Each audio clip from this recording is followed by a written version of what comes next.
Et si tu apprenais aujourd'hui que tu passes chaque semaine à côté d'un acte, qui peut sceller ton cœur pour toujours?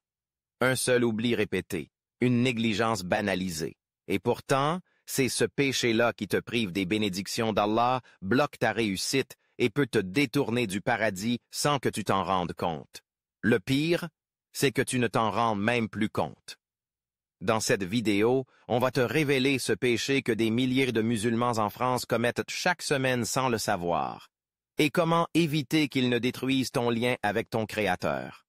Si tu tiens à ta foi, à ta vie et à ton avenir éternel, regarde jusqu'au bout. Dans notre époque moderne, où tout semble aller vite, où l'on est constamment sollicité par les écrans, les réseaux sociaux, les distractions et les préoccupations matérielles, il est devenu facile de perdre de vue l'essentiel, notre relation avec Allah. Au milieu de ce tourbillon quotidien, beaucoup de musulmans tombent dans un péché grave sans même s'en rendre compte. Ce péché est devenu si commun qu'il est souvent considéré comme anodin, alors qu'en réalité, il est lourd de conséquences sur notre foi, notre cœur, notre quotidien et surtout notre avenir dans l'au-delà. Dans cette vidéo, nous allons vous parler de ce péché particulier. Vous découvrirez pourquoi il est si dangereux, quelles sont ses répercussions et surtout comment s'en protéger. Le plus important est de rester jusqu'à la fin, car c'est à ce moment que vous découvrirez de quoi il s'agit.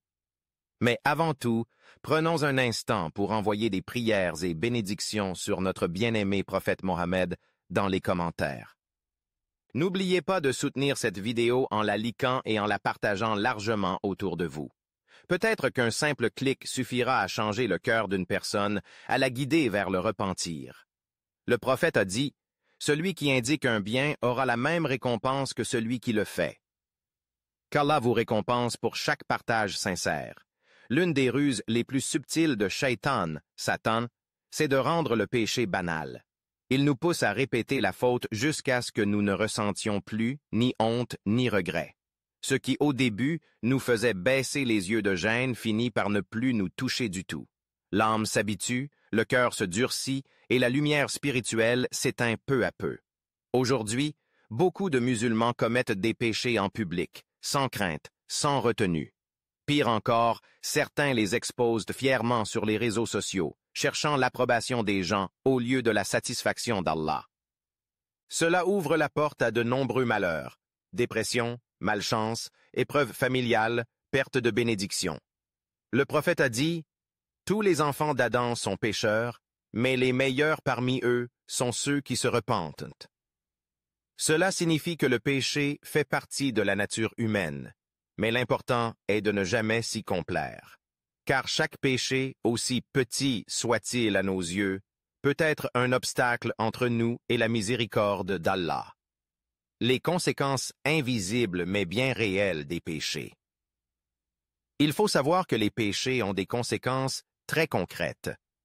Lorsqu'un musulman vit dans la désobéissance, plusieurs signes peuvent apparaître. Son cœur devient froid à la prière, il ressent un vide intérieur qu'aucun plaisir matériel ne comble, sa relation avec les autres se détériore, les bénédictions dans son foyer, son travail, sa santé diminuent sans raison apparente. Le prophète nous a mis en garde contre cela. Il a dit, « L'homme sera ressuscité dans l'état dans lequel il meurt. » Imaginez mourir dans un état de négligence, alors que l'on s'est éloigné de la prière, de la foi, du repentir. Quelle perte immense! Il ne faut donc jamais minimiser un péché, même si celui-ci semble léger. Une goutte d'eau peut, à force de tomber, éroder la pierre. De la même manière, des péchés répétés peuvent briser le lien entre l'homme et son Seigneur. Heureusement, l'espoir reste vivant. Allah est infiniment miséricordieux. Il a laissé ouverte la porte du pardon, tant que notre âme ne quitte pas notre corps. Même si tu as péché des centaines de fois, Allah t'appelle toujours. Ô mes serviteurs qui avez commis des excès contre vous-mêmes, ne désespérez pas de la miséricorde d'Allah. Certes, Allah pardonne tous les péchés. Surat Az-Zumar, verset 53. Le retour à Allah commence par une prise de conscience, suivie d'un repentir sincère. Et ce repentir doit s'accompagner d'actes concrets. Abandon du péché, demande de pardon, engagement à ne plus le refaire, et surtout, retour à la prière et à l'adoration. Le péché oublié mais destructeur. Négliger la prière du vendredi. Venons-en au péché que beaucoup commettent sans y penser, le fait de délaisser la prière du vendredi sans raison valable. Ce péché est malheureusement devenu très répandu, surtout chez les jeunes.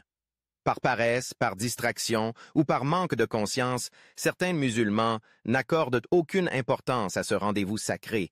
Ils le remplacent par le sommeil, le travail ou simplement l'oubli. Pourtant, cette prière est obligatoire et extrêmement importante dans la religion. Le prophète a dit « Celui qui délaisse 3 prières du vendredi consécutivement sans raison valable, Allah scellera son cœur. » Et un cœur scellé, c'est un cœur fermé à la foi, à la lumière, au rappel.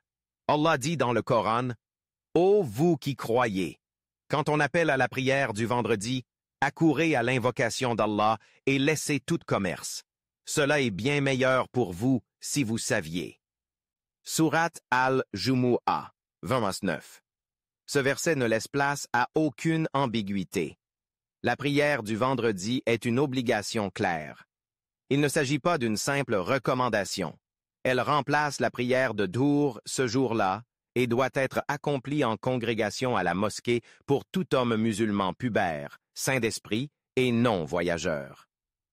Les grands savants, comme l'imam Malik, disaient que celui qui s'en détourne sans excuse voit même son témoignage rejeté dans un tribunal islamique. Cela montre bien la gravité du sujet. Le vendredi est un jour d'honneur dans l'islam. C'est un cadeau hebdomadaire offert par Allah à la communauté musulmane. Le prophète a dit « Le meilleur jour où le soleil se lève est le vendredi. C'est ce jour-là qu'Adam a été créé, qu'il est entré au paradis et qu'il en est sorti. Et c'est aussi le jour où se produira l'heure. » Ce jour contient une heure bénie, durant laquelle toute invocation est exaucée. Il est recommandé d'y multiplier les prières sur le prophète, de lire la sourate Al-Kahf, de faire du dhikr et bien sûr, d'assister à la khutbah et à la prière du Jumu'ah. Délaisser cette prière, c'est tourner le dos à tout cela. C'est comme refuser l'invitation d'Allah à un moment sacré. Quelle tristesse de voir ce moment béni ignoré pour des activités mondaines sans importance. Chers frères, chères sœurs, si tu fais partie de ceux qui ont négligé cette prière ou d'autres devoirs religieux, sache qu'il n'est pas trop tard. Le plus important, c'est de reconnaître l'erreur, de revenir sincèrement à Allah et de reprendre le chemin de la foi. Ne laisse pas Shaitan t'aveugler ou te faire croire que ton retour ne sera pas accepté. Allah est plus miséricordieux envers ses serviteurs que ne l'est une mère envers son enfant. Engage-toi dès aujourd'hui à ne plus manquer la prière du vendredi. Prépare-toi spirituellement pour ce jour. Habille-toi proprement. Arrive tôt. Écoute la khutbah avec attention. Et sens dans ton cœur la fierté d'avoir répondu à l'appel de ton Seigneur.